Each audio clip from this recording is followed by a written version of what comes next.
Hello and welcome back to Norfolkfords. Today we have a new toy. So I'm down at the new farm with TM and a 5 Furrow Dowdeswell. So as you can see, I need to ban Dad from buying things for me because I really wasn't expecting it to plough this soon. But at the same time, he has found me quite a good deal.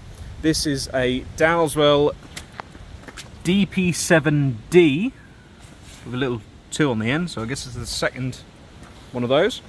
And well, it's a Dowdeswell. Everybody knows a Dowdeswell, really.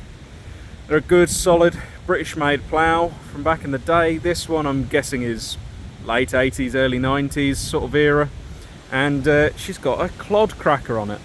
I've never used a clod cracker, neither has Dad, so that could be an interesting thing to use. Or we may not like it and take it off, because on the silt lands we've got, it doesn't really have clod like that. It's just more, this is going to be levelling, I guess. I don't know. We're going to see how that works out. If we don't like it, we'll take it off. But I like the idea of it. It's mounted, similar to how we used to run a Cumberland plough with a mounted press on, except that was horrendously heavy. This whole plough is actually quite light, really. But yeah, that's quite light. It's relatively well spaced towards the plough, you know, it doesn't stick out too far. Possibly at the furthest point it sticks out 1 metre from that tip to that tip.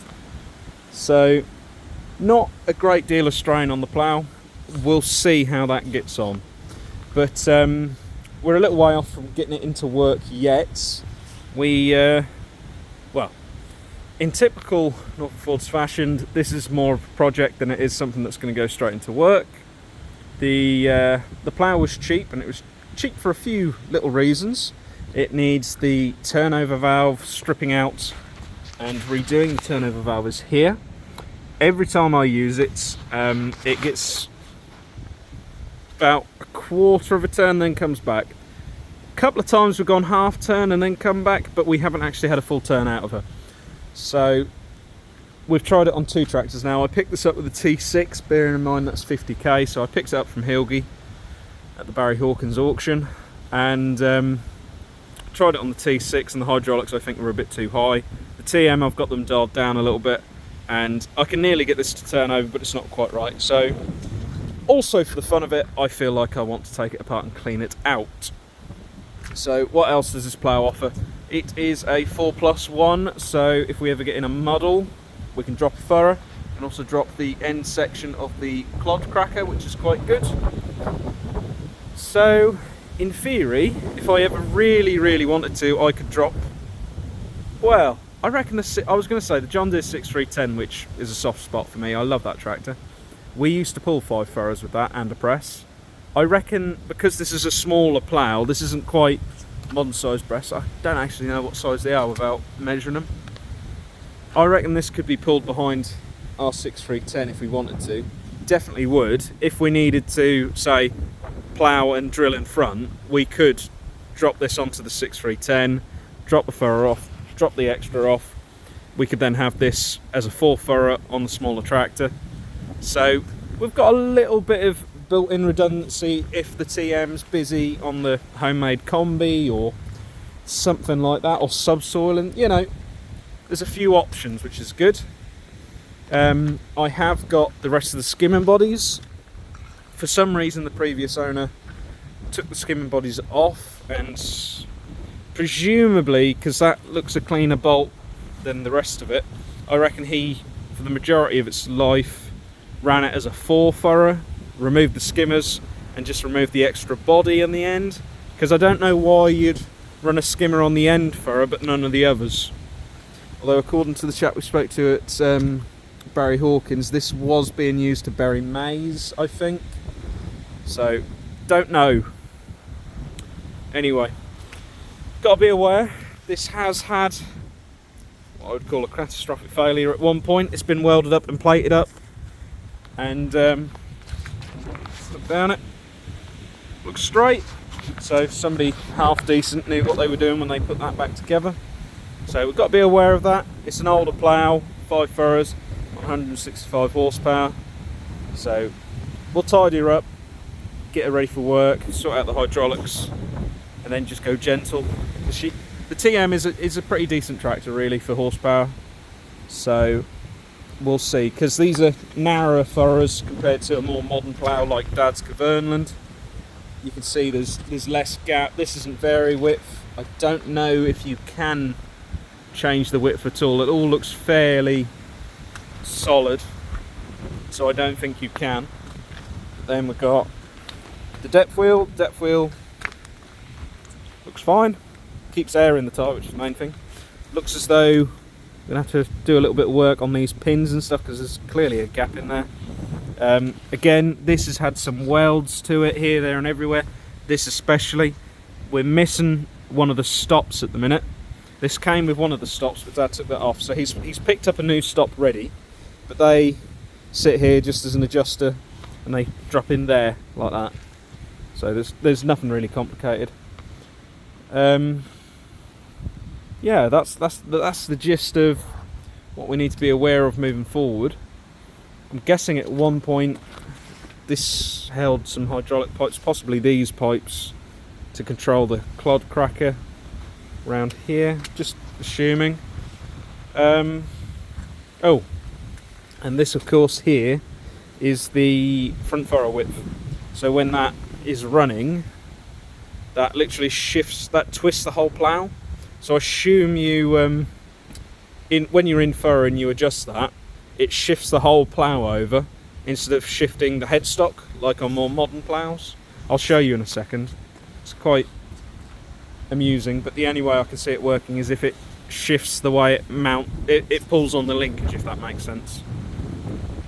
So yeah, that is the Dowdeswell plough. She needs a good bit of work. Anybody who's used Dowdeswell ploughs, please leave me a comment, let me know what I should look out for. I'm really tempted to, just because I think this plough is it's almost small for the TM. I like the idea of putting some subsoilers on. People who run subsoilers on ploughs, what are your thoughts? Should you go every other one? Should you do a full set? Or should I not bother at all? You know, let me down in the comments below what you guys think. Oh, that's another thing. I have ordered some rear discs for the end furrow, just because I believe that's a better thing to do. Keeps you a cleaner furrow, and bearing in mind we are on some whopping great tyres, the best we can leave that furrow is just going to do a better job, just because of how large a tyres the TM has. So little few bits and pieces like that, it's all really good, and yeah, I like it. It's a solid chassis. From this, you know, dirt cheap plough is really what it was, because it needs tidying up. It's got problems with it. Realistically, it's a dirt cheap body that I can pull about, set right, spend a few quid on, and we'll actually have a pretty solid plough, I think. So it doesn't look too bad on the TM with the clod cracker on it. It looks a fair size of a plough, really. But we'll see how it all gets on once we've tarted it up and got it working, and we'll go from there. Right, I'll just quickly show you the hydraulics. I'll show you the front furrow width first. So pull this lever, and as you can see, it shifts the whole plough, as opposed to shifting, say, along the headstock like the Cavernland does on a rail. So in my mind, that means it's going to shift slightly on the linkage and work like that, but I don't know. But it's quite handy for taking it down the road, because that just nips in that little bit tighter. It's pretty good. I need to unseize this has got a road mode, but I need to unseize the bolts and stuff. So eventually this will be quite handy for that. Not like I'm going far. Oh, excuse me. Not like I'm going far, because field there, field there, field there. I'm all fairly local now, apart from in the village. Right, we'll try the turnover. I'll be surprised if this works on camera, but I'll leave the window shut because I don't really know where that will come, so I don't want to smash my window. As we get used to the plough, we'll try different things.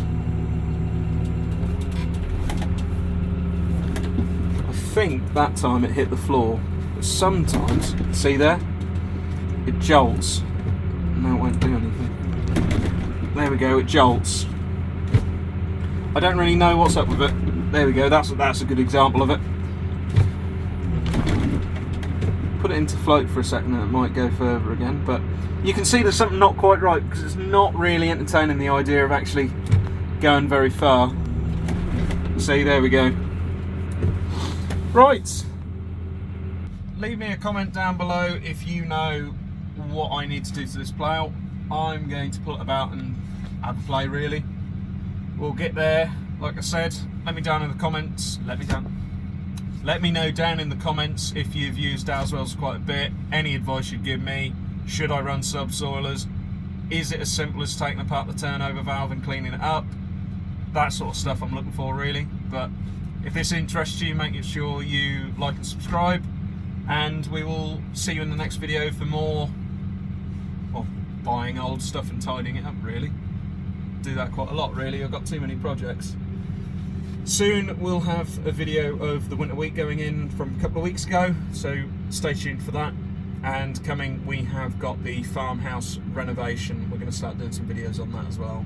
So far, we've done a really good job tidying everything up, and we've got a lot of surprises coming for such a beautiful old house. So stay tuned for that. We've got a lot going on. So thank you very much for watching, and we will see you in the next video. Bye bye.